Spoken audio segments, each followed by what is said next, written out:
Rust Armor, Hannah Gutierrez puts the blame right back to Alec Baldwin. Well, we're going to be talking about that and much more on this episode of the Miami Geeks. Stay tuned.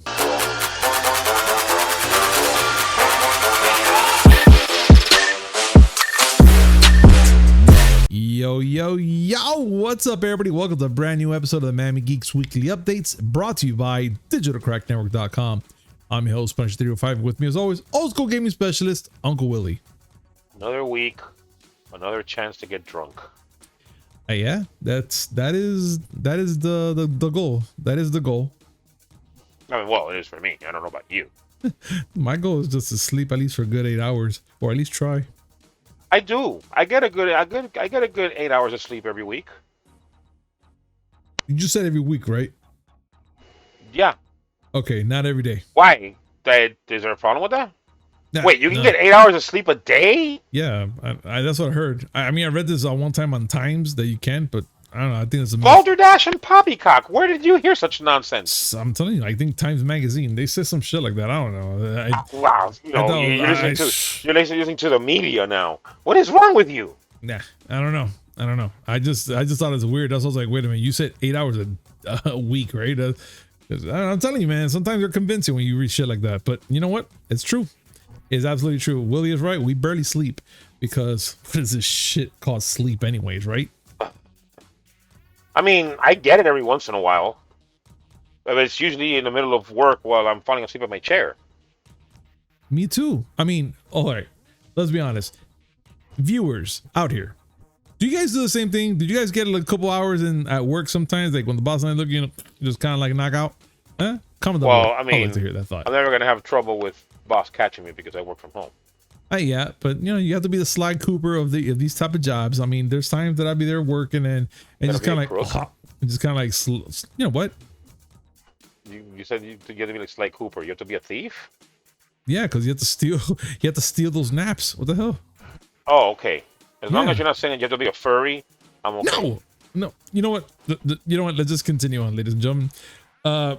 So we have a lot to talk about today, and one of the things that we're going to be talking about today, it's technically a rumor, which we can't really or surely say it might happen, but let's continue on. So this rumor is about Xbox planning an E3 style show in June, but this is what the industry insider is saying though.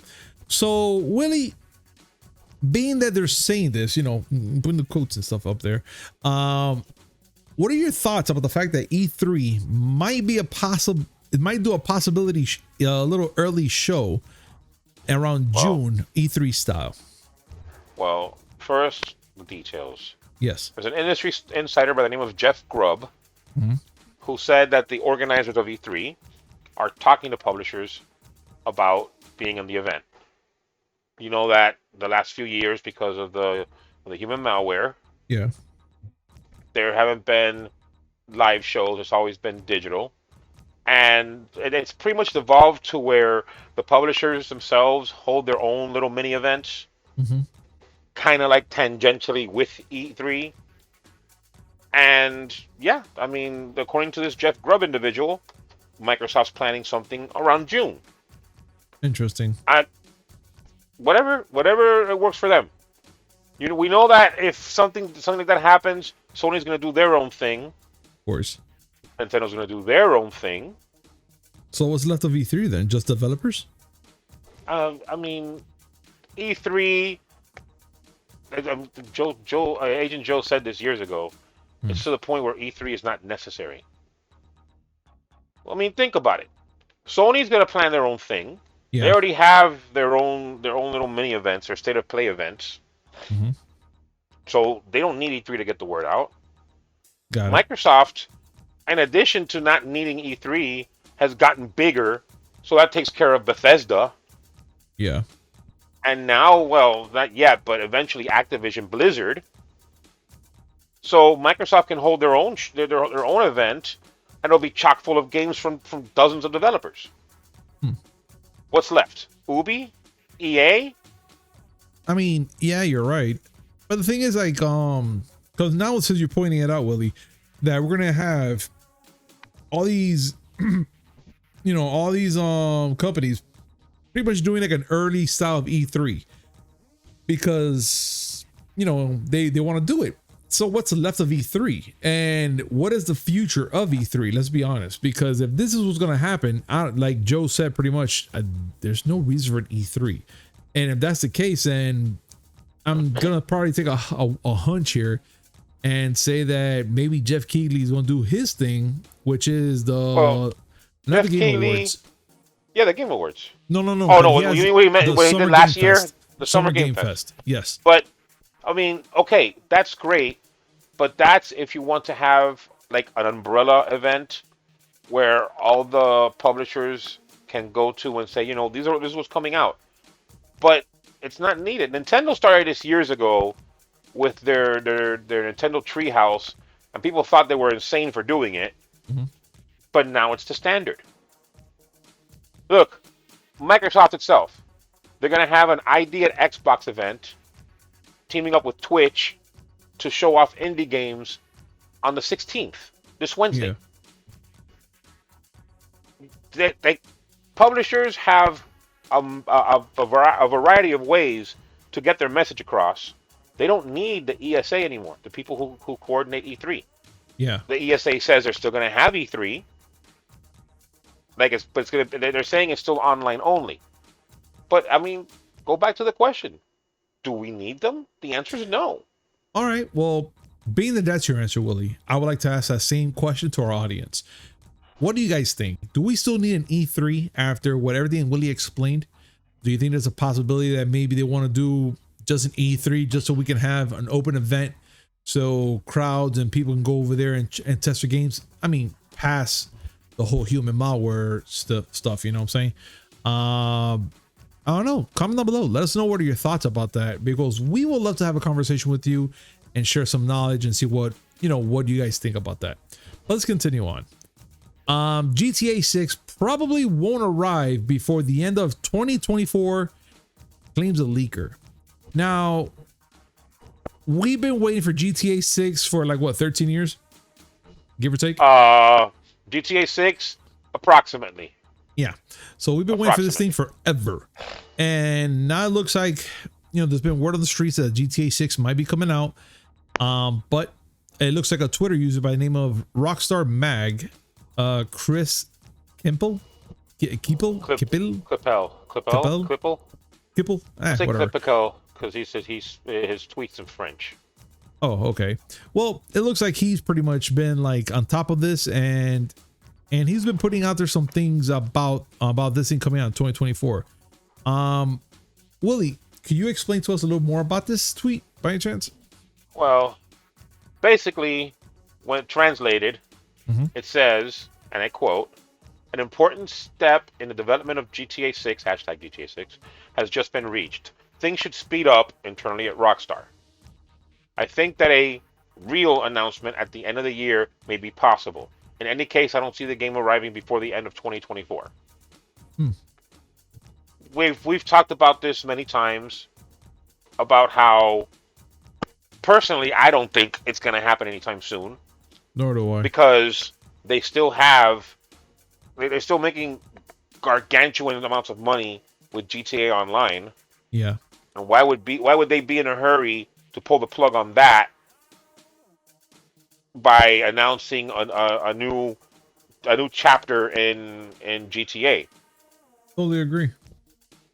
I would think that they'd want to milk that as much as possible. Also remember that we're due to get the PS5 and Xbox Series versions of GTA 5 soon.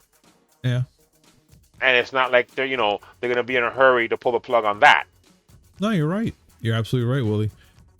So again, it's going to come out to just technically sitting and waiting and just waiting for the next event for them to tell us what's going to be happening to the next game and when it's going to come out and what's going to happen, which technically I'm already gained that weird feeling that, let's say for either Summer Game Fest or for E3, they're going to show you like a quick glimpse trailer and then you have to wait for like another 3 years.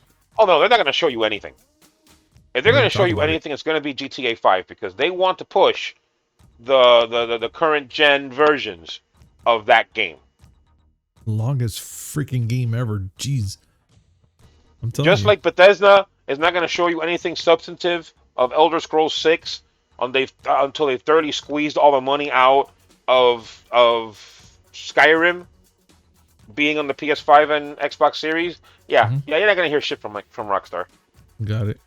All right. I have Well, I could be wrong. I've been wrong before, but I don't see how they do that. now let's see, man. I mean, I have a feeling that it might go down like that, but let's see. I mean, God only knows what will happen. But Even God doesn't know because Rockstar doesn't talk to him. yeah, they're kind of do everything secrecy, just kind of like so that it's not saying nothing to nobody, not even Jesus. So yeah, so they're just pretty much making the deal with the devil for nobody can know shit. Even he's Sort of like, fucking kind of, like kind of the middleman. In other and, words. and by devil, I think you mean Take-Two's CEO Strauss Zelnick, right? Of course, man. Who else do you think I was The talking man, about? okay, I'm gonna say it. The Go. man looks a little demonic. Just a tad. He's Just a a tad. little demonic. I mean, even Satan looks a little more innocent than he does. Yeah, he looks at Strauss and he says like, bruh, single white female much? Man, look, let's continue on, Willie. And let's talk about something which is going to be pretty exciting for anybody who's interested in this part of the news, which is Tiny Tina's Wonderland is launching with full crossplay. That means everyone's going to be able to jump in and play. Now with everything that we've been seeing with people hacking and stuff like that, what are your thoughts, Willie, about people doing something like that with Tiny Tina's Wonderland? Listen, crossplay is always a good thing. Yeah. It shouldn't be a thing unless it's an exclusive title. There should be no reason why people on one platform can't play with people from another platform. Yeah. Those days are done. Those days of hoarding your players to your service, that shit's done. I agree, and I'm pretty glad that Gearbox and PlayStation are talking, and they're trying to get all these things to happen to work together. So that's pretty dope in my book, at least, man. That they're gonna be doing something like that. And now that we're bringing it up, which you brought it up earlier today, which is PlayStation will stream Hogwarts Legacy on the next State of Play, March 17th. Which, Willie, that's pretty interesting. The fact that they've been lately doing that, like a State of Play, just introduce or show you the gameplay of one specific game. Yeah, and I mean, there's no problem with it, truthfully, because yeah, I mean, a game like this, a lot of Harry Potter fans, and they'll want to know about this game. So WB Games and Avalanche is a developer, are going to go and have at least 14 minutes of PS5 gameplay. Well, yeah, including 14 minutes of PS5 gameplay as well. So out of those 20 minutes that they've been showing it, well, you're gonna say but it's just gonna come out for the PS5 only or Xbox as well? Nah, it's gonna come out for Xbox as well, but it's gonna come out for PS5, PS4, Xbox One, Xbox Series, and PC. Okay, all right, so that's fine. But they're gonna focus on the PS5 gameplay because it's the State of Play. because they want to show their stuff on current hardware, on current gen hardware. We all know that. And we all know that PC it should be better, but then it's not going to be optimized well enough to handle it. Oh my God, can you imagine with a strong enough GPU on that fucking game? Oh. Yeah, listen, PC is a more powerful platform than any console, but trying to optimize the game for PC is hell. Oh no, yeah. Because of all the hardware you have to account for. Yeah, you're right. But for those that are interested in this, again, this is going to come out on March 17th. Right now, the only time that I have here that shows me, it's going to be on 5 p.m. Eastern on PlayStation, Twitch, and YouTube. So keep an eye on there, ladies and gentlemen, for that specific day, which is pretty much a couple more days. And 3 more days, right? Yeah, 3 more days. Yeah, it's going to be on Thursday. Yeah, so keep a close eye on that, guys, and it's going to be pretty wild. So I probably won't be able to see it because I'll be too busy drinking my life away at Falcon Pub. But nice. What can I tell you? Drinking my life away at Falcon Pub is pretty much every weekend. I mean, it sounds nice. I mean, if you don't like your life, I guess, yeah, it's wonderful. It's splensational. Dork. All right, but let's get down to some serious news, Willie. Which it happened happened this weekend actually. Which William Hurt dies at the age of 71. Now, if nobody knows who the hell William Hurt is, he's pretty much General Thunderbolt Ross from Marvel. He's most known nowadays as Thunderbolt Ross from the MCU, but he won an Oscar in 1985 for Kiss of the Spider Woman, and he was in a lot of really good movies, including The Big Chill. I'm telling you, man. The Big Chill, Children of a Lesser God, Broadcast News, Altered States, The Accidental Tourist. Those are off the top of my head. And the thing is that those are movies that I didn't know that that was him in it. That's funny. I had no idea. I always knew him as Ross the whole time. Well, he's been around for a while. Yeah. And it's sad to see him go. We're losing the good ones. Yeah. We're losing a lot of the good ones. Oh, yeah. And it's no one likes to see a good actor go, because we like to see them acting in perpetuity. But it is what it is. Rest in peace, good sir. And pretty much, he did suffer from terminal prostate cancer, which that's what I was going to bring up as well. Yeah, that's something that we as men have to worry about, because that's no joke. Yeah, you know what, Willie? I do have to say thank you for that, because I was going to bring up as a little quick PSA for the gentlemen out there that pretty much were like, "Oh, I ain't gonna have that done to me." Listen, look, man, you need to get checked, right? Don't think about it as I go, bro. I finger my butt. No. If you are 50 years old, you need to get a colonoscopy. Yep. If you are approaching 50 years old, you better keep it in mind. That's a procedure that we as men need to be comfortable in saying, okay, I got to go and do it. Yeah, it's the concept of it is not fun. We're talking about your life here. No, definitely, dude. What's gonna hurt more, a finger in there or you dead? Oh, if it were a finger, it wouldn't be that big of a deal. Yeah, well, you know what I'm saying. The little thing, whatever. Just get checked, guys. Get checked. Get checked. Okay? Do it for you, for your family, for the loved ones. Just do that, okay? Yeah. Now, everyone is so on board with no, because breast cancer and get yourself checked. Prostate cancer is far deadlier, and men need to fucking suck it up and get checked. Definitely. So, guys, do it, and let's continue on. So, Batman is #1 still in the box office, Willie, after 2 weeks in a row. #1 still. But then again, I will say that it's #1 now because there's not a lot of things out there right now that could take its place. I mean, the movie right now that's actually on Disney Plus, Turning Red, I think it would have done some good numbers if they would have stuck it in theaters. It's actually a pretty good cartoon. I'm not gonna lie. It's like an anime style and all that. Pretty good cartoon. Like, if you ever get a chance to watch it, Willie, you'll watch it, and I'm pretty sure your daughter and La Niña and everybody else will love it, because it's just that kind of movie. It's fun. Oh, I know it. But the thing is that back to it again, Batman is still #1 on this. So I think they did pretty well with leaving that movie coming out on that specific date with nothing holding it back right now. Do you think it'll do a third round for #1, or you think it's already going to slow down? I think it's possible. For right now, I haven't checked to see what's coming out next week, but Batman had a 50% drop versus last week. Still pulled in $66.5 million. So far, it has a total gross of $239 million. Warner Brothers is very happy. Of course. Another, and this is domestic only, not worldwide. Another movie that's done really well, and their studio's happy about it, is Uncharted.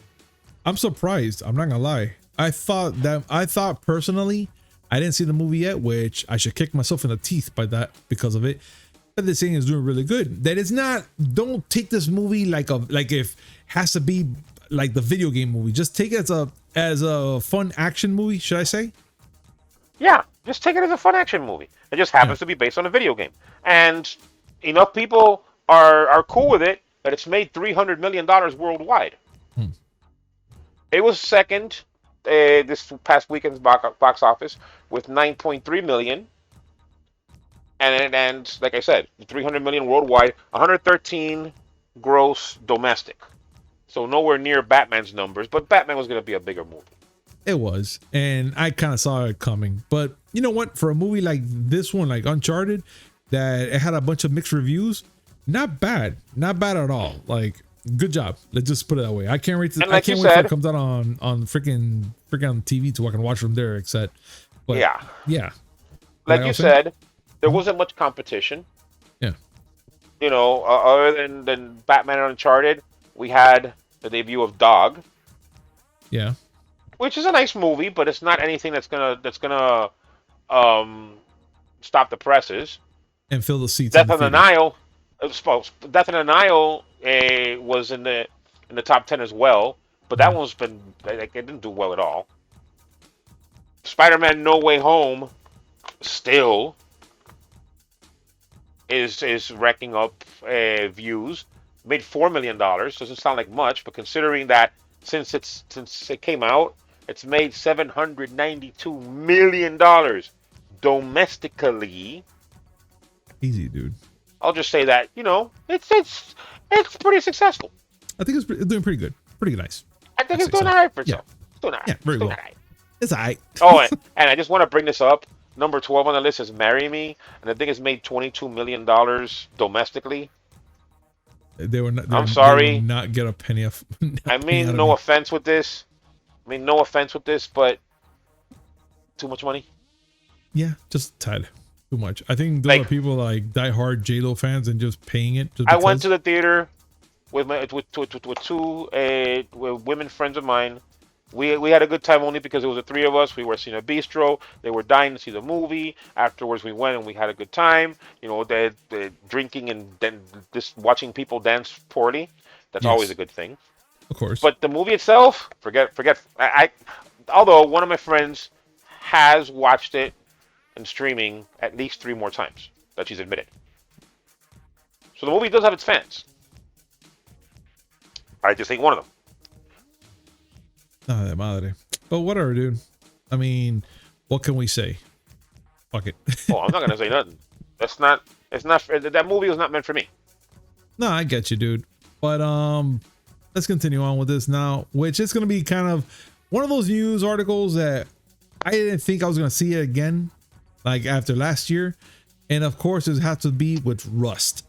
So it looks like the whole thing with Alec Baldwin, the shoot, and the whole thing of him shooting Halyia Hutchins, and in the filming of Rust, looks like it's coming out to light a little bit more because the armorer, Anna Gutierrez Reed, pretty much is going out there and blaming Alec Baldwin for this one, saying that he knew the proper procedures of like everything he had to do with this gun.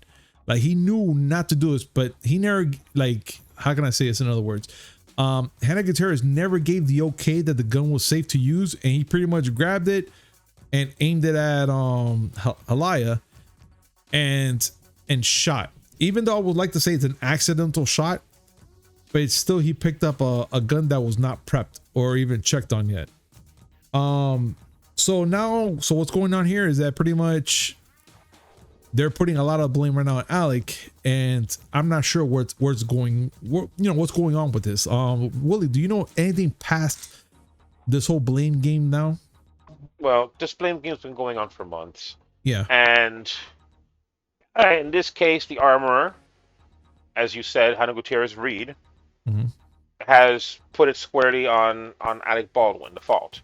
And a direct quote here: Mr. Baldwin knew that he could never point a firearm at crew members under any circumstances and had a duty of safety to his fellow crew members. Yet he did point the gun at Helena before the fatal incident against all rules and common sense. I said before that it is somewhat silly to expect that every actor or actress out there that's ever handled a gun has to be a gun expert. But she is right. Common sense says you don't point a gun, loaded or unloaded, at a person if it's an actual gun. No, at all. By the same token, there's been a lot of he said, she said about all the procedures that were or were not followed before the fatal incident. And at the end of the day, It's not for you, me, or anyone else to determine what happened. Eventually, it'll come out. Oh, Hopefully, the truth will. But this is going to court eventually. oh no, Someone's going to be big held time, responsible. big At the end time, of the dude. day, a Alec Baldwin himself was a producer. There were reports of really lax safety with regards to firearms on the set, Hmm. and there had been accidental discharges before. So he's going to shoulder the biggest blame no matter what. Yeah. I know Man. that Ana Gutierrez Reed was the armorer, and by the way, the daughter of a very very well known armorer that has worked in Hollywood for a very long time, and supposedly she learned from him. So you'd like to think that she knows what she's doing, but I don't think anybody comes out of this one clean. I don't think so either, man. Like, this is gonna be one of those situations where I hate to say this, Willie, but I don't think that Alec Baldwin's gonna come out good in this one. I don't No think one so. is. No one is. Like I don't know. Like, I have a weird feeling in my gut that this is not gonna end well for him. And I pray that, like, I could actually just sit here and pray that I hope like everything was an accident, and he didn't know any better, and something can happen with this. But again, we know this by nature. We don't point a gun to nothing or nobody, or even like that. Even if it's a prop gun, you don't do that shit. No. So let's see what happens, and we're gonna follow that and see what happens in the near future. But now, Willie, I gotta bring up some breaking news, dude. Scott Hall, aka Razor Ramon, he passed away already. He's been Oh. he's been fighting. Yeah, he just passed away. Ah, crap. Yeah, I was like, because I was just kind of like, I was kind of curious to see how he doing, and right now I just looked it up. He passed away at the age of 63 from a complication of a hip surgery that he had. Blood clots forming. It hit his heart. He had 3 heart attacks back to back, and he was pretty much in a critical state. Where today, earlier today, they took him off of life support, and he was still breathing, kind of like fighting. Which I'm not gonna lie, I thought this man would have put it off. Like, he was just gonna go straight in and just beat death.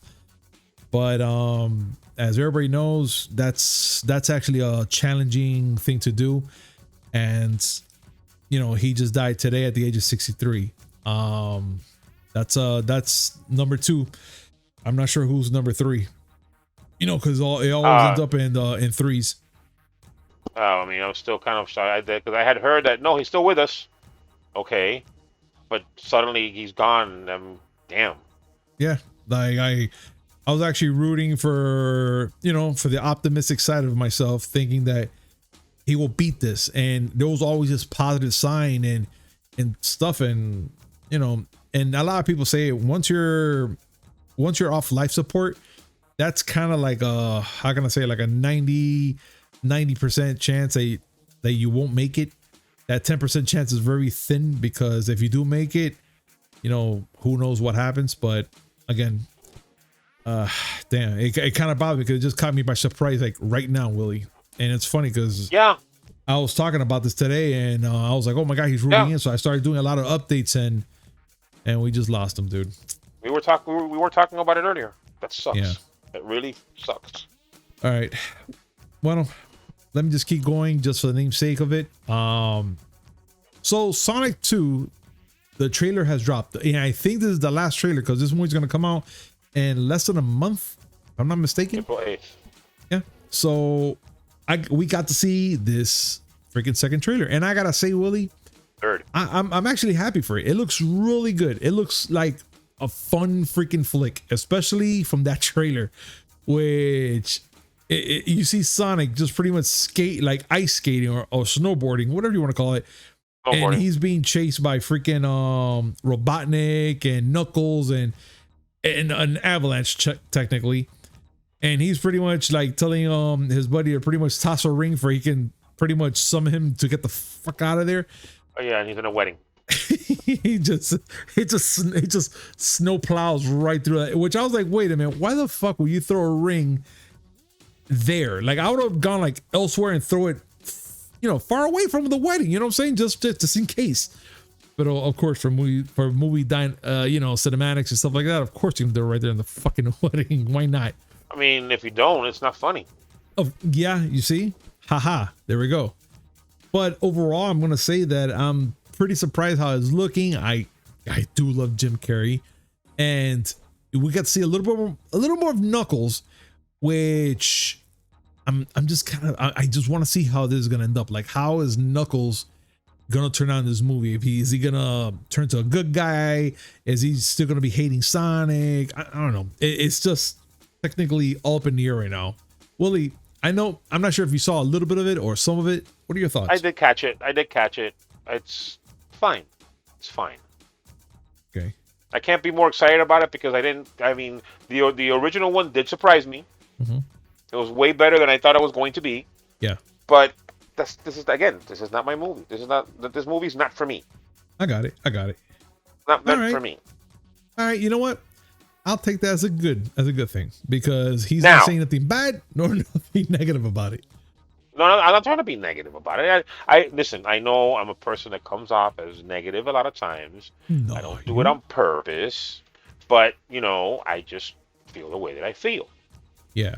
All I will say is that if James Marsden were to all of a sudden put on his Cyclops eyepiece, I would actually find it more interesting.